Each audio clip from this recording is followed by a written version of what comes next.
Olá novamente. Na aula de hoje veremos então no período já final do século XII, né? Na verdade, ao período que vai se referir como o período Ashigaga ou Muromachi, né?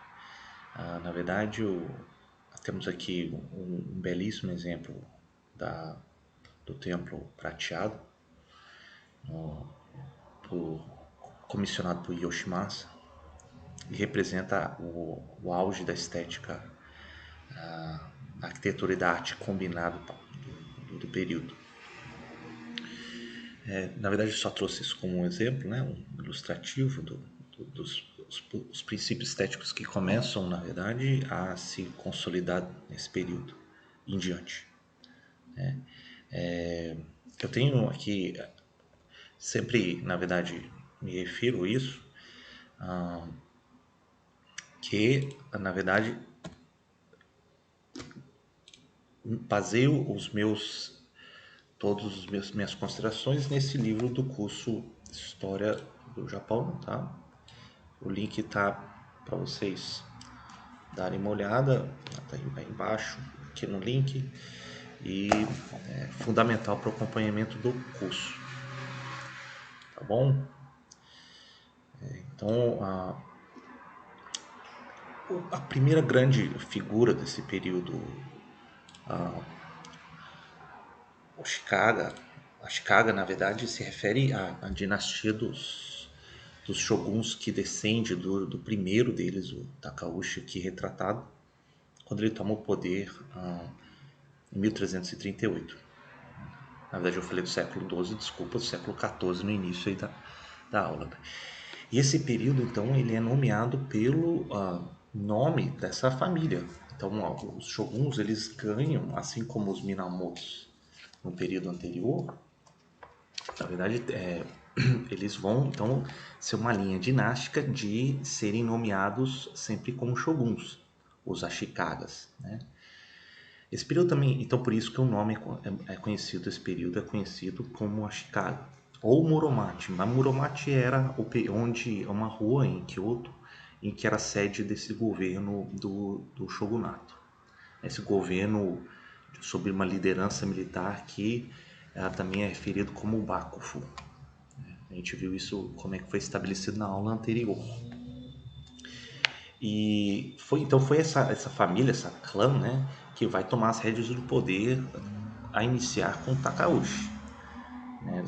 O Takauji depois ele vai ter um problema, porque o imperador Go-Daigo, ele depois tenta, num período chamado Restauração Kenmu, de desautorizar Takauji e os seus aliados militares, boa parte, tenta se articular com algumas lideranças religiosas e também lideranças latifundiárias, e também da corte, né, a população da corte imperial, para tomar as rédeas do poder, que foi conhecido como Restauração Kenmu, né, de 1333 a 1336. Ao fazer isso, tentando desautorizar o Takauji vai se aliar a uma outra linhagem imperial, né, uma linhagem chamada Jimyuin, sob o imperador Kougon, e aliado a Kougon, o Takauji ele então se estabelece sob essa linha imperial em Kyoto. Só que Go-Daigo ele não aceita. Então ele foge mais para o sul e ele estabelece uma outra sede imperial na cidade de Yoshino. Está aqui até o retrato de um dos templos sobre as adoráveis cerejeiras no monte Yoshino, né? Ao sul aí de Kyoto. E esse período, então, ele serve quase como uma dualidade de cidades imperiais, né? São dois imperadores que pretendem o trono do Crisântemo, um em Yoshino, né? Sob o Go-Daigo, e o outro em Kyoto, sob Kongo, aliado ao Takauji. Então essa dualidade vai ser muito interessante, é chamado período das duas cortes, ou período das cortes do norte e do sul, né? Bom, eventualmente isso vai gerar uma série de crises, né? De disputas, porque primeiro você não tem sequer uma sede imperial, segundo você tem alianças que giram em torno de Godaigo em Yoshino e o outro em torno de Kogon e muito em cima de Takauji em Kyoto. Nisso você tem já até a fragmentação de toda a unidade política japonesa. Né? Na verdade, isso vai gerar até uma guerra considerável depois que, com o tempo, né? E vai surgir lideranças locais. Né? Na verdade, você tem governadores que se chamam Shogun, e eles são nomeados e depois eles ganham tanto poder que eles começam a se referir como senhores absolutos da região, né? O daimyo. E então isso tudo vai produzir uma série de crises, uma descentralidade de toda a estrutura administrativa, política do Japão na época, né? Isso já é meados do século XIV. Bom, eventualmente essa resistência de uma aliança em torno de uma outra corte estabelecida em Oshino vai perdurar até o final do século XIV, precisamente 1392, quando aí o terceiro shogun dos Ashigaga, o Yoshimitsu, ele vai negociar com lideranças em Yoshino, né, e vai unificar as duas cortes novamente. Então, novamente, a família imperial ela se estabelece e a cidade imperial novamente gira apenas em torno de Kyoto. E é claro, ele vai continuar nomeando os sucessores Ashikagas como shoguns. Ele vai reorganizar o apontamento de governadores, os shugos, né, para as províncias, né, e ele vai começando novamente a tentar estabelecer um poder mais unificado. E outra coisa muito interessante, porque o Yoshimitsu ele exige a presença durante alguns meses ou até permanência desses shugos e familiares na capital imperial Kyoto. E fazendo isso, ele pôde melhorar a vigilância e o controle sobre eventuais deslealdades e conspirações. É muito interessante porque esse ato, essa estratégia que Yoshimitsu faz, depois, sob os shoguns Tokugawas lá no século XVII, eles vão fazer a mesma estratégia, né, de tentar desarticular poderios locais, exigindo a presença deles na capital. E aí, nesse sentido, o Yoshimitsu, então, é aquele que garante ao reino certa unidade depois de décadas de tendências centrífugas.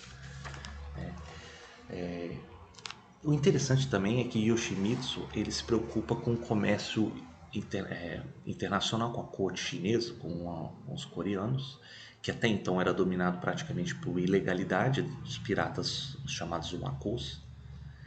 E é envia uma representação para o Império Chinês e o Império Chinês confere o título dele como rei do Japão. O que é uma coisa problemática, porque enviando uma delegação e o Império Chinês ele apenas aceita o envio de delegações como uma forma tributária, né? Então, ele reconhece, então, portanto, simbolicamente, de que ele era tributário ao Império Chinês, o Trono do Céu. Porque aí o imperador nomeia ele como rei, portanto, abaixo do Filho do Céu, né, o imperador chinês. Mas Yoshimitsu, ele jamais, isso nunca foi pensado como uma maneira de se tornar tributário ao Império Chinês. Na verdade, ele estava pensando em reativar as linhas comerciais oficiais, que são lucrativas com a Península Coreana, que era um reino tributário do Império Chinês e também com o próprio Império Chinês. Então ele reativa novamente as, essas permissões oficiais de negócios e acesso aos portos chineses, esses navios oficiais, a permissão deles oficiais para fazer isso era chamada de Kangu. Bom, no plano doméstico, o Yoshimitsu ele vai apaziguar outros conflitos também, né? Existiu o conflito já de templos em torno de Nansenji, que representa a escola Zen, e aqueles mais ortodoxos que giram em torno daquela vertente do Monte Hiei. Né? Monte Hiei, que não sei se vocês lembram aulas anteriores, foi onde o monge Honen ele vai estabelecer a sua vertente da Terra Pura. Então esses conflitos também afloram e Yoshimitsu então ele vai apaziguar esses conflitos. Então haveria até questões doutrinárias religiosas desse período anterior que ele conseguiu apaziguar. Yoshimitsu também implementa uma reforma tributária padronizada pelo reino, né? Ele cria um imposto mais amplo e igualitário, o Hansei, em 1368, delega funções administrativas às pessoas pela meritocracia mais capazes e aliadas, como por exemplo ele nomeia o general Hokosawa, né? Yoriyuki, e também o Yoshimasa Shiba. Né? Eles ocupam postos proeminentes de cunho administrativo, que é chamado Kanrei. E o Shogun também cria uma guarda militar pessoal, Rokushu, né? E desarticula a influência de famílias rivais poderosas como os do clã Yamana e Ouchi. Enfim, a morte de Yoshimitsu vai acontecer em 1408. Ele vai provocar novamente uma desunidade do shogunato. O seu sucessor, Yoshimoshi, ele não apresenta o brilho político-militar do seu pai. Né? E, no geral, ele vai seguir as políticas do seu pai, mas ele vai recusar ser tributário, a condição de tributário diante do trono chinês. Isso vai acarretar novamente na queda dos contatos e o comércio asiático, resultando numa queda de receitas no shogunato. Né?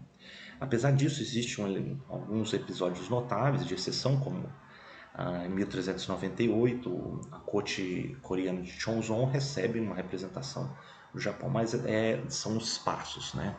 Não é considerado já uma política sustentada como foi na época de Yoshimitsu. Em 1423, o outro descendente de Yoshimitsu, Yoshikazu, ele assume, né? Mas ele falece cedo, 2 anos depois de ser escolhido sucessor, e depois um outro sucessor deles, o sexto shogun, Yoshinori, ele eventualmente morre assassinado durante uma peça de teatro no, em 1441. Na verdade, ele era extremamente impopular, autocrático, e isso acaba acontecendo na plateia dessa apresentação desse teatro.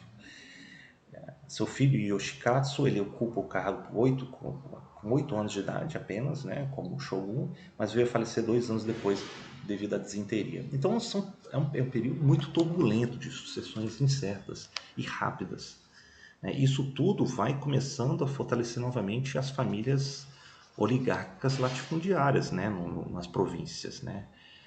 Passando então a serem praticamente onipotentes nas suas regiões. Então começa a virar daimyos, né, nessas províncias, né? E a autoridade unitária do Bakufu ela vai se esfacelando. Então é nesse cenário que vai começar a surgir um quadro de guerra civil no Japão. Né? Cada uma dessas unidades elas vão então corroer a autoridade do Bakufu, né?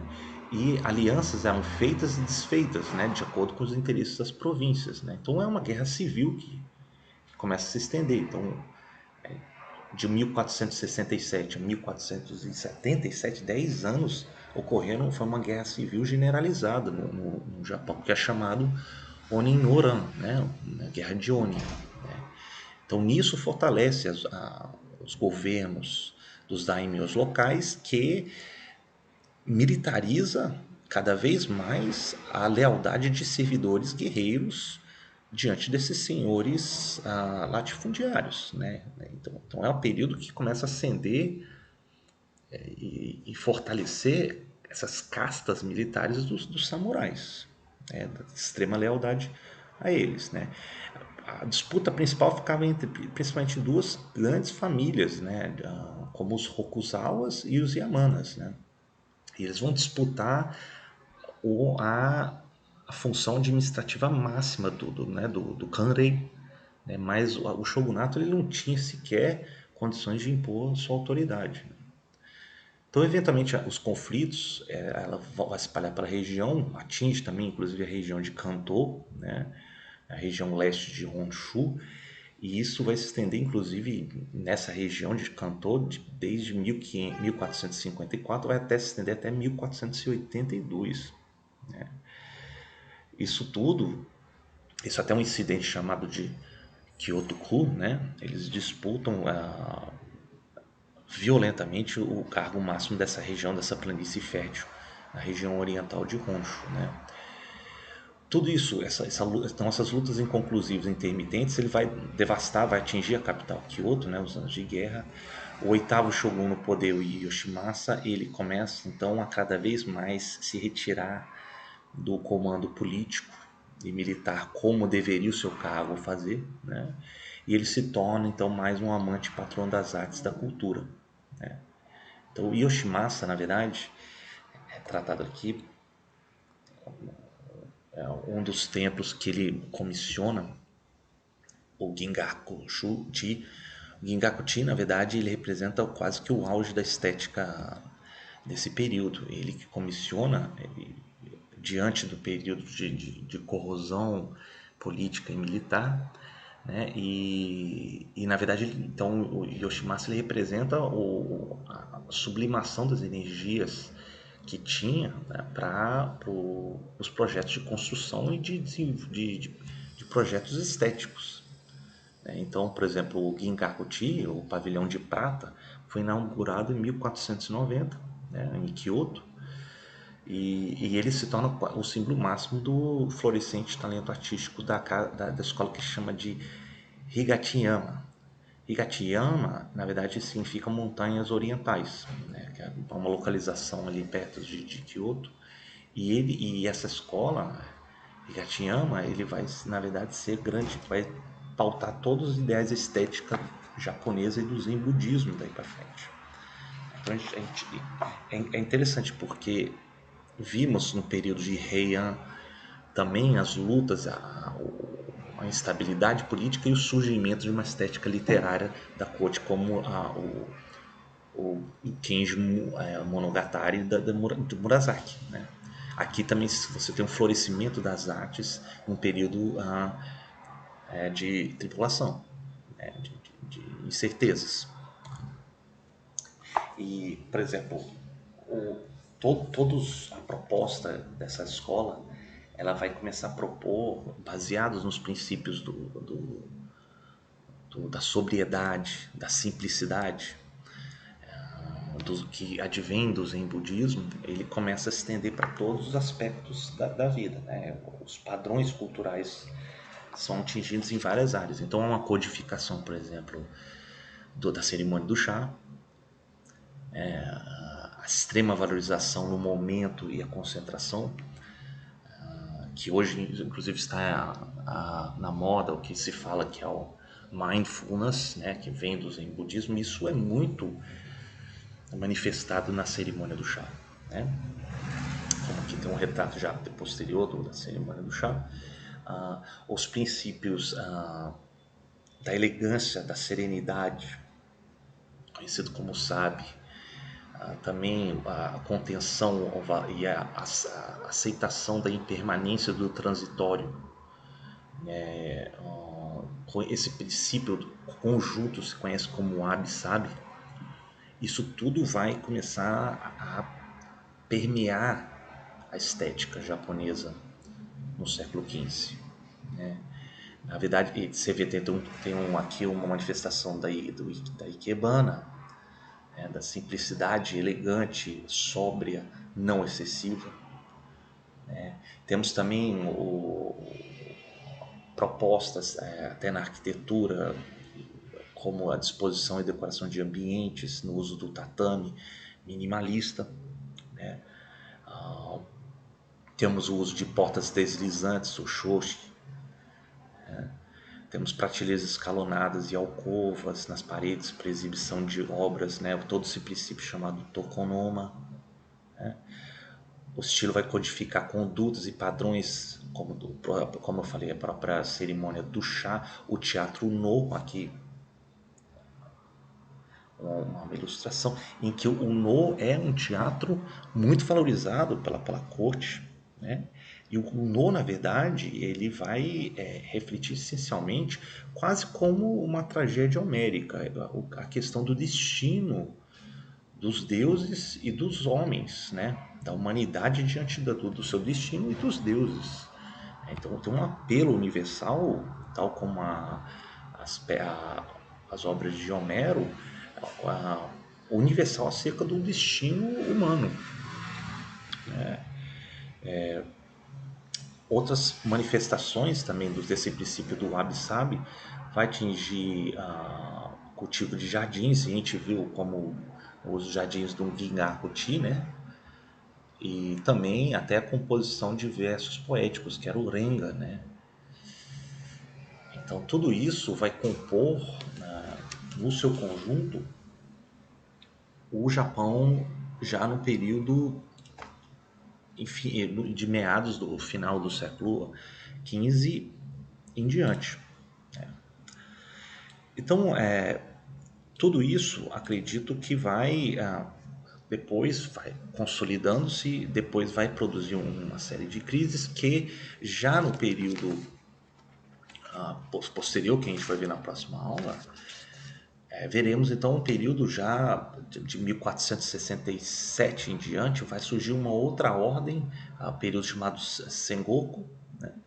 E depois surgirá uma ordem aí frágil, que depois vai desandar para outras crises posteriormente. Somente no início do século XVII, né, vai surgir então uma ordem mais consolidada em cima de uma outra família de shoguns, que vai ser os Tokugawas. Mas até lá ainda temos um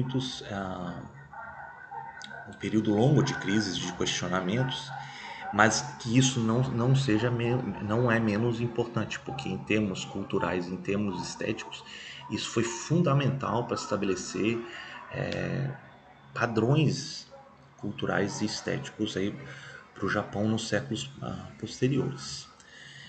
Então na próxima aula a gente vai ver no período Sengoku em diante, e acompanhem as aulas. E vejo vocês na próxima aula. Obrigado.